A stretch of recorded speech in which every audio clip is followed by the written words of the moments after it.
হাফিজুল, আমি বাড়ি আছি বুঝলা। হঠাৎই বাড়ি আছি, আমার কাজ আছে বাড়িতে। লালন এলে আমার খুব অসুবিধায় পড়িয়া বুঝলা, তো ঘর দিচ্ছি যা তার সমস্যা।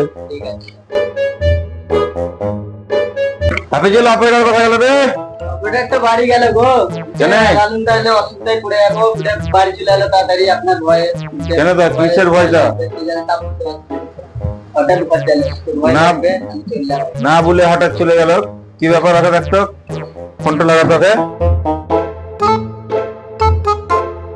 আপনাদের মেশিনটা আনি নিতাম গো, জেসিবিটা বোল্ডার ভাঙতাম।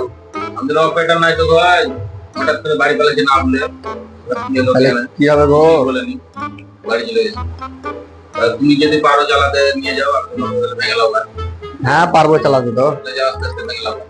ঠিক আছে তাহলে নিয়ে যাচ্ছি। A few moments later.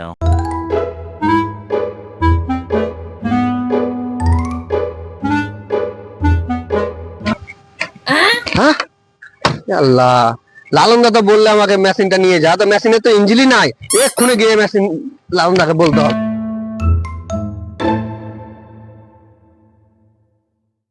দাদা আপনার মেশিনের তো ইঞ্জিনই নাই গো।